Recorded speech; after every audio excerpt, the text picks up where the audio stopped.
మీరు సదురుకుంటేనా మంచిది. మీరు సదురుకోకపోతే మాత్రం నేను చెప్తున్నా మొత్తం ఉన్న ఐఏఎస్ ఐపీఎస్లు తలదించుకునే పరిస్థితికి వస్తుంది. నేను చెప్తున్నా, మళ్ళా చెప్తున్నా, గౌరవ ముఖ్యమంత్రి రేవంత్ రెడ్డి గారు, గౌరవ చీఫ్ సెక్రటరీ గారు, గౌరవ డీజీపీ గారు, గౌరవ ఇంటెలిజెన్స్ ఐజీ గారు, మీ నలుగురికి చెప్తా ఉన్నాను, ఇప్పుడు కన్నా మీరు సదురుకొని ఆయన చేసే తప్పుడు పనులకి సమర్థించకుండా వెంటనే సస్పెండ్ చేయండి. మొన్న ఇదే సిపి గారికి ఎల్ఎండి ఉన్న ఎస్ఐ గారికి పంచాయతీ అయింది. ఎల్ఎండిలో నడుస్తున్న ఉష్క కార్యాల దగ్గర నుంచి పైసలు వసూలు చేసి సిపి గారికి ఇవ్వమనంటే ఆ ఎస్ఐ తెచ్చి ఇస్తలేడు అని ఆ ఎస్ఐని ఇబ్బంది పెట్టి ఆ ఎస్ఐని బలి చేసి ఆ ఎస్ఐని సస్పెండ్ చేసినవే. ఇవాళ నువ్వు చేసేది ఇంత పెద్ద తప్పు కదా. ఇవాళ నిన్నెందుకు సస్పెండ్ చేయొద్దు డీజీపీ గారు, చీఫ్ సెక్రటరీ గారు? నేను అడుగుతా ఉన్నాను. గౌరవ ముఖ్యమంత్రి గారు ఆనాడు ఎల్ఎండి ఎస్ఐ శ్రీకాంత్ అనే ఎస్ఐ, ఆ ఎస్ఐ గారు పైసలు తెచ్చి ఇస్తలేడనే కదా నువ్వు సస్పెండ్ చేసింది ఆ ఎస్ఐని విధి కారణాలు పెట్టి. మళ్ళా సిపి గారు ట్రాన్స్ఫర్ అవుతారేమో అని అక్కడున్న మానకొండూరు ఎమ్మెల్యే గారికి సిపి గారికి గొడవైందని చెప్పి నెక్స్ట్ డే పెద్ద అక్షరాలతోని అక్కడైన బ్రోకర్ అయిన సిఐ సృజన్ రెడ్డి అన్ని పేపర్లలో హెడ్లైన్స్ రాపిస్తాడు, ఇప్పుడే యాక్షన్ తీసుకోవద్దని, ఇప్పుడే ట్రాన్స్ఫర్ కావద్దని. చిన్న ఉద్యోగం మీద పిచ్చుక మీద బ్రహ్మాస్త్రమేయడానికి సిగ్గనిపిస్తలేదా సిపి గారికి అని నేను అడుగుతా ఉన్నాను.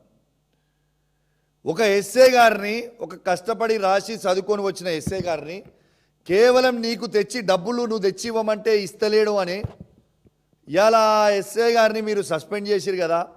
ఇలా నువ్వు ఇంత పెద్ద తప్పు చేస్తున్నావు కదా, హైదరాబాద్లోనే ఇంత మిస్యూజ్ ఆఫ్ పవర్ చేసినావు కదా. నువ్వు దొంగగా ఆ వెహికల్ని తీసుకొచ్చి హైదరాబాద్లో పెట్టి ఇద్దరు దొంగగా కానిస్టేబుల్ అని ఇద్దరు కరీంనగర్లో పనిచేస్తున్నట్టు చూపించుకుంటూ హైదరాబాద్లో పెట్టి పని చేపిస్తున్నావు కదా ప్రైవేట్ వ్యక్తులకి.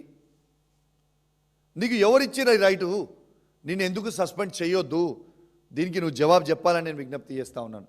ఇలా అసలు పెద్ద జోక్ ఏమనిపిస్తుందంటే, అసలు ఈ రాష్ట్రంలో లా అండ్ ఆర్డర్ ఉన్నట్టా లేనట?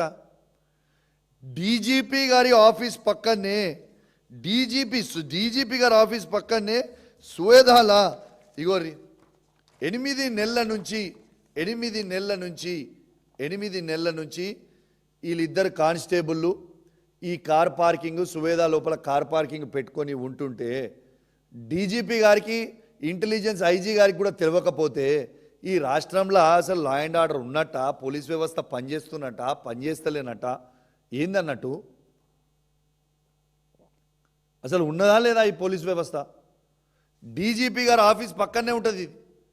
ఈ ఆఫీస్లో కూడా ఎవరు కారు పార్కింగ్ చేస్తున్నారు, ఎవరు వస్తున్నారు, ఏ కారు ఎక్కడ ఉన్నదో అనేది డీజీపీ గారికి ఇంటెలిజెన్స్ ఐజీ గారికి సమాచారాలు లేకపోతే వాళ్ళ కానిస్టేబుల్ ఏడ పనిచేస్తున్నారు అనేది వాళ్ళకి సమాచారం లేకపోతే ఈ పోలీస్ వ్యవస్థ ఉన్నట్టా లేనట్ట?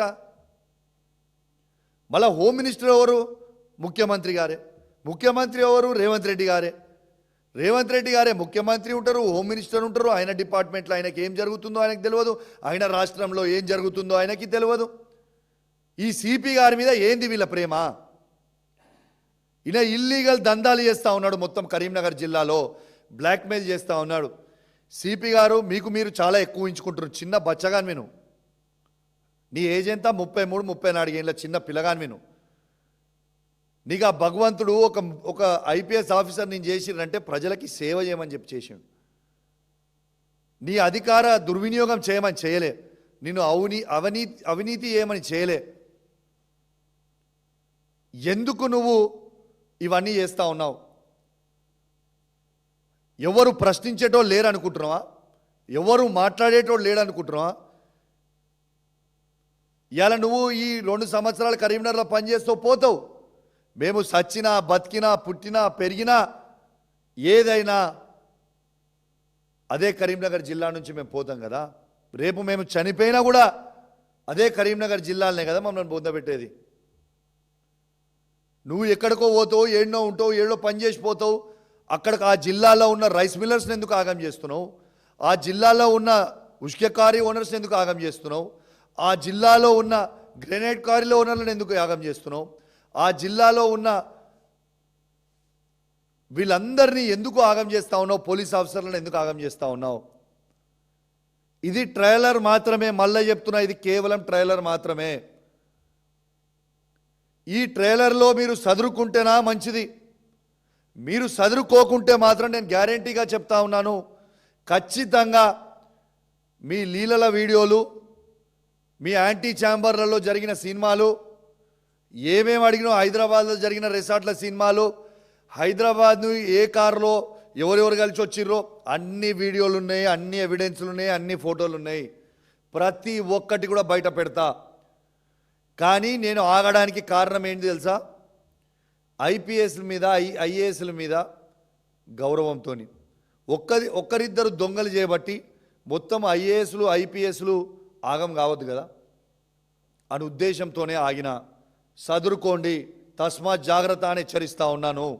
రేపు మీరు ఈ 15 రోజుల లోపల మీరు చేయకపోతే మాత్రం 100కి 100% చెప్తున్నా, మీకు అసెంబ్లీ బడ్జెట్ సెషన్లో లోపల అసెంబ్లీ సాక్షిగానే నేను ముఖ్యమంత్రి గారికి రిక్వెస్ట్ చేసి టైం తీసుకొని మరీ చూపిస్తాను. మీరేమన్నా ఆడ కూడా హుషారు చేసి నన్ను చూపించనీయకపోతే అసెంబ్లీ మీడియా పాయింట్లన్నా చూపిస్తా, కానీ బరాబర్ చూపించుడు మాత్రం ఖాయం. మీరు గిట్లా యాక్షన్ తీసుకోకపోతే మీ గౌరవం మీరు కాపాడుకోండి, మా గౌరవం మేము కాపాడుకుంటాం. ఒక్క ఆఫీసర్ కోసం అందరు బద్నాం కాకండి, ఒక్కరిద్దరు ఆఫీసర్ల కోసం అందరు బద్నాం కాకండి. మొన్న ఇదే గౌసలం ఐపీఎస్ ఆఫీసర్ మొత్తం ఐపీఎస్ ఆఫీసర్స్ అసోసియేషన్ వారందరినీ మిస్లీడ్ చేసి తలదించుకునే విధంగా చేసింది ఇదే గౌసలం కాదా? ఇవాళ దాకా కూడా నేను సవాల్ విసురితే ఐపీఎస్ ఆఫీసర్స్ అసోసియేషన్ ఇవాళ వరకు కూడా ఒక్క వీడియో కూడా నాకు బయటికి పెట్టలేదే. ఎందుకు పెట్టలే మరి? ఇలా మీ ఐపీఎస్ ఆఫీసర్స్ అసోసియేషన్ పరువు తీసింది ఇదే గౌసలం కాదా? ఇంకా పరువు తీసుకోదలుచుకుంటే మీ ఇష్టం, మాకేం ప్రాబ్లం లేదు. నాకు ఒక ఇంచు కూడా దీంట్లో నుంచి పోయేది లేదు. ఇంకా మీ ఐపీఎస్ ఐఏఎస్ ఆఫీసర్ల పరువు తీసుకుంటారంటే తీసుకోవడానికి మీరు రెడీ ఉండండి అందరూ. ఎందుకంటే అన్ని ఎవిడెన్స్తో సహా, అన్ని వీడియోస్తో సహా ఎవరెవరు ఏం చేసిరో మళ్ళీ చెప్తున్నా, అన్నీ ఉన్నాయి. తస్మాత్ జాగ్రత్త అని హెచ్చరిస్తూ ఉన్నాను. మళ్ళీ చెప్తున్నా, మీరు ఓవర్ కాన్ఫిడెన్స్కి పోయి కౌశిక్ రెడ్డి దగ్గర ఉన్నాయో లేవో అని మీరు అనుకోకరు, బరాబర్ ఉన్నాయి. మీకు శాంపుల్ మాత్రమే, ఇలా 8 నెలల నుంచి నడిచేది శాంపుల్ మాత్రమే తీసి చూపించిన.